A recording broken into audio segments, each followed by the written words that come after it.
about a person by looking at the way he or she uses their hands. Because hands are the chief instrument of nonverbal communication. We communicate our nervousness and insecurity through our hands. We bite our fingernails, fidget with our fingers, wring our hands. We clap our hands when we're glad. We rub them together in anticipation.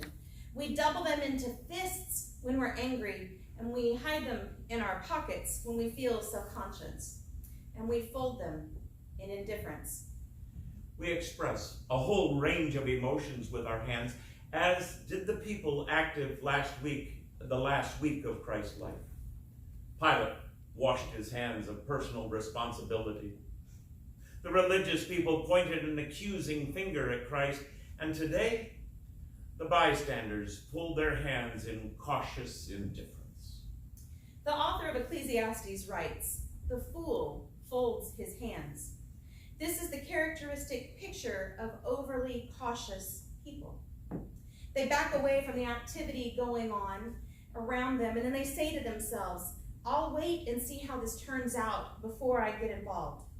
Since most crowds have at least a couple of cautious people in them, we're not surprised to find them there in the crowd on Calvary's mountain, watching the crucifixion. Jesus is dying on the cross when suddenly he cries out, my God, why have you forsaken me?" Some of the bystanders thought that Jesus was calling for Elijah, the rescuer of the pious in times of special need. One man offered him a drug to deaden the pain, but the rest of the bystanders said, "Wait, let's see if Elijah is coming to save him." And so those bystanders folded their hands and waited. They had no desire to get caught in the middle, especially in a matter as controversial as a crucifixion. They took a wait-and-see attitude, characteristics of bystanders in every age. There's a situation which needs our attention, but we say, wait, let's not jump in too soon. We don't want to get involved if we can help it. If we wait long enough, then someone else will do it. So even if someone is in need and we could help, we settle back, we fold our hands, and we wait for someone else to act first. A classic example of this is a story, Kitty Kenovis. 38 neighbors watched from their windows as someone attacked and murdered her, and no one helped. No one even called the police. They just didn't want to get involved. There is no record that they actually folded their hands and waited for someone else to act, but in a figurative sense, that is exactly what they did. And this wait-and-see attitude is adopted by many on a less dramatic level. A new person moves into the neighborhood. We know we should at least speak a word of welcome. A visit, an offer of help would be good. Still, too many people adopt a position of cautious bystander. Let's wait and see what kind of neighbor they'll be. Let's wait and see if their kids are a nuisance. Let's wait and see if their dog makes too much noise. Let's wait and see if they cut their grass and take care of their property. We might expect the church to take a different attitude, since we follow a Christ who didn't know what it meant to be cautious. But how many visitors go ungreeted? Let's see if they're really interested, or let the pastor make the first visit. How many new members remain uninvited? Someone else will invite them to circle or Sunday school. Besides, if they're really interested, they'll come on their own. It's good to remember the words of Jesus. What we do or fail to do for persons in need, we do or fail for him. If our waiting for someone else to act causes a person to suffer or to grow away from Christ, then we have participated in a modern crucifixion. But why do we still fold our hands and wait? Maybe It's because we're curious to see what will happen next. On Calvary, they were curious to see whether Elijah would come to help.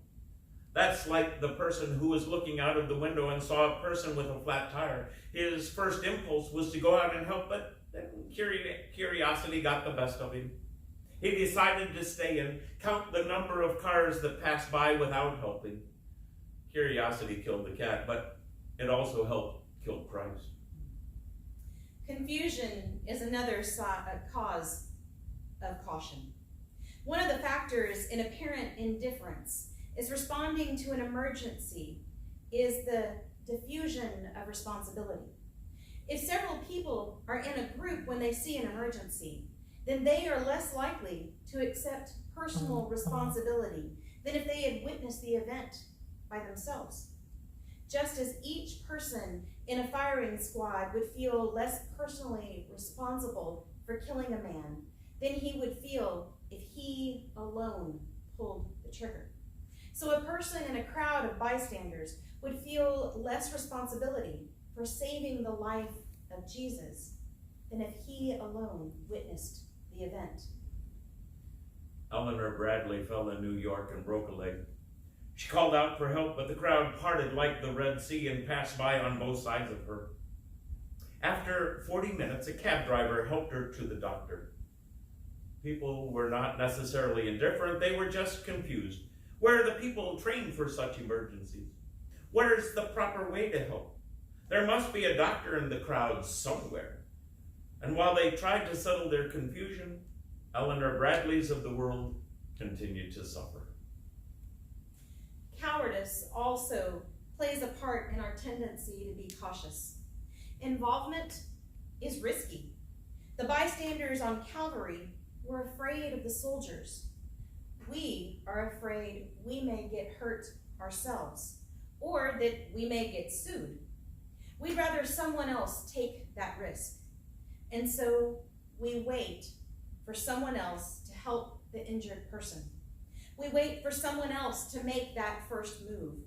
We wait for someone else to lead in matters of peace and of justice.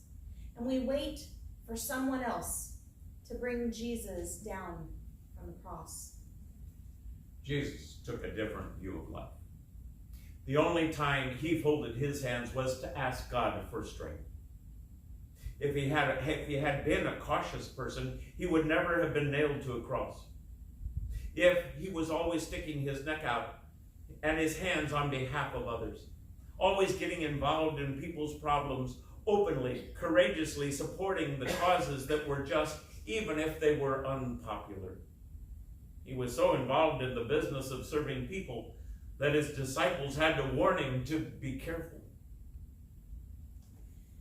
The call to follow him is a call for us to unfold our own hands and get to the tasks that need doing in the world.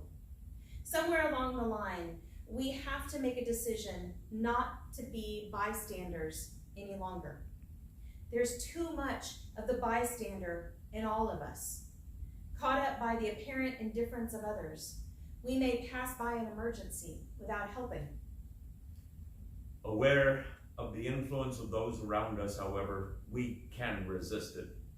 We can choose to see the distress and step forward to relieve it.